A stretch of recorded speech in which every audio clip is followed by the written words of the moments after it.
If you're an NRI who is planning to return back to India, this is a video that is must watch for you. In this video, I am going to discuss how do you calculate your RNOR status. Now, this is a very common query that I receive from our viewers that Alok, I am going to come back to India in X number of days or months. How many years will my RNOR tax status be valid? Now, most people feel that should it be 2 years, should it be 3 years, what is the formula, and how do you make those calculations? So this video is mainly to show you that if you have the records of your days that you have spent outside of India, then it's easy for you to determine how many years you will be eligible for RNOR tax status. Watch this video till the end if you want to understand how you can change the date and see which is a better date for you to return back to India so that you can get at least 2 to 3 years worth of RNOR tax benefit. I'll start sharing my screen and show you how this calculation is exactly done. But if you're new to this channel, I am Alok Dubey and I am a financial advisor at Prime Wealth. We are an NRI focused financial planning and wealth management firm helping NRIs for more than 2 decades now. So if you see my screen, this is a case study that I'm going to explain you today. This is one of our client who sent us this data and then he wanted us to determine how long will the residency or the RNOR status last. Now, we all know that to calculate RNOR status, there are 2 conditions that have to be met. One is, were you a non-resident for 9 out of the 10 previous financial years? And secondly, have you stayed in India for less than 729 days in the preceding 7 financial years? Now, one thing which most of the returning NRIs miss, that this is an OR condition. That means you either need to satisfy one or you need to satisfy point number 2. It's not that you need to satisfy both at the same time. Now, because this is an OR, we can see what is more applicable for us and then accordingly plan our RNOR financial years. Now, the main thing required for that is you need to have a record of at least past 10 years of what are the number of days that you have stayed in India. Now, in this example, if you see, I have the records of the client number of days spent here in India. And based on that, we are going to determine how long is the RNOR going to last. I'm also going to take examples wherein, let's say, somebody comes to India on 1st of April, 1st of July, 1st of October or 1st of Jan 26 to see how that impacts your RNOR status. Now, for the ease of calculation, we have a spreadsheet, but I sort of tried to play around with AI and then tried to build a dashboard wherein we can put these numbers and we can get instant calculation. So if you see on the screen, this is a calculator that I've built, and for this, I'll give you the link in the description section. So what you need to do is you need to enter your date of return here, and that will populate the number of days automatically, and then we can determine our RNOR status. So first thing is, before entering the date of return, we would want to enter the number of days spent in India. So if you see the financial year, it is 5, then 34, 35, 36. Then there were 2 years where the client did not visit India, which was around COVID. And then 21, 40, then again 0 days. So 2 years 0 and then 40, then another 0. And then in 23, 24, it was 32 days, and 24, 25, it is 44 days.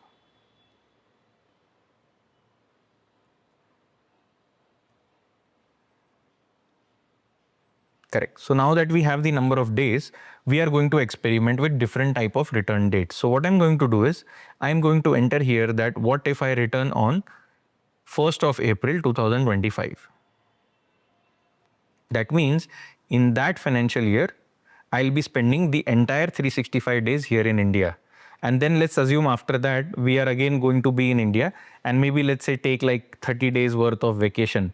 And every year we are spending at least 330 days in India, right? So let me just enter 330 everywhere. Right. So now if you're returning on 1st of April, that means in that financial year, you are going to spend at least 365 days. Now, if you scroll down, you can see every year has determined its own residency status. And based on that, if somebody is coming on 1st April back to India, then that year he will qualify as RNOR. And the year next to that, he will also qualify as RNOR. Why? Because the first condition of 9 out of 10 financial years being an NRI is easily getting satisfied in this case. If you see, at least 9 out of previous 10 years for this financial year is getting satisfied. And when you calculate it for this, the financial year 26-27, in that case, 1 year is RNOR, but the rest 9 are again NRI. That means for 2 consecutive years, you can take benefit of RNOR. Now keep this in mind, whenever you are doing this calculation, it has to be rolling basis. That means for this financial year, the previous one will get considered. So when you are doing this calculation, you need to ensure that every calculation is done from the financial year after that. So for example, if I'm doing calculation for FY 27-28, the 9 out of 10 condition will not get met because these two will also get counted in that rule. So in this case, if you see the case one, that is itself is getting satisfied, and the RNOR will last for 2 years. We don't have to satisfy case number 2, but even if you want to, it doesn't matter because the number of days spent are more than 729 in the preceding 7 years, right? So if you see this column, this is the 7-year total. And based on that, the second condition does not get satisfied, but the first condition is definitely getting satisfied. So this year gets qualified as RNOR. Now let's make some changes. What if somebody comes back on, let's say, the next quarter, which is July 1st of 2025. Now in this case, if you see, now in that specific financial year, the number of days reduces from 365 to 274. In this situation, still the same rule gets applicable, wherein 9 out of 10 is getting satisfied for 25-26, and it is also getting satisfied for 26-27. In the next year, the 9 out of 10 rule will not apply, and also the 729 rule will not apply. Let's change the date and go to the another quarter, which is, let's say, October. Now, if somebody has to come back on 1st of October, in that case, you are actually spending less than 182 days in India. So this exactly comes to 182 days, right? So for that year, let's make some change, right? Let's not make it 182. Let's make it, let's say you come on 4th or 5th of October, and this becomes 179. Since you are spending less than 180 days in India for that financial year, now you become an NRI. And then 2 years after that is what you can take benefit or of RNOR. So if you notice, it is actually advantageous for you if you come after 1st of October, wherein you are now going to spend less than 182 days here in India. So for that year, when you're making the move, you become an NRI, and then you are RNOR for 2 more years from then. Earlier, our RNOR was getting over by 26-27, but now it is getting extended till 27-28. So anybody who is coming after 6 months are completed in India, that will help them and get the RNOR extended slightly. Now, what if somebody comes on 1st of January 2026? If somebody is coming back on 1st of January 2026, the number of days spent in India that year will be 90. And then we are assuming that somebody is spending only 330 days in the consecutive 2 years.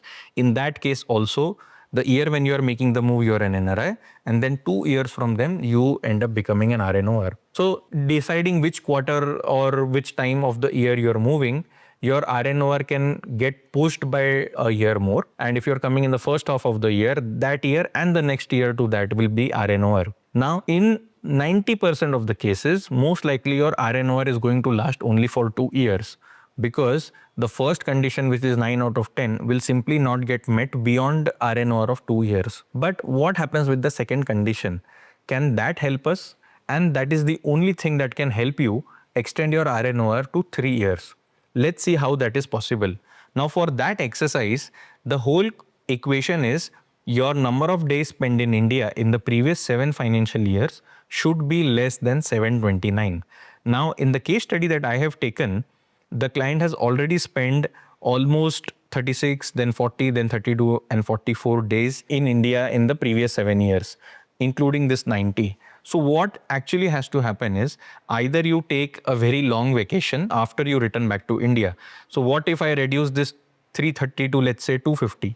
That means for 3 months you are going to stay out of India and the remaining 9 months you are in India. So what if we try and do that calculation? So let me make this 250 each. In that case also, the 729 limit is not getting met for the third year. What if I reduce the number of days in the previous years? So if, let's say, you have 3 years or 5 years for you to plan your retirement back to India, can we limit the number of days that you end up spending in India?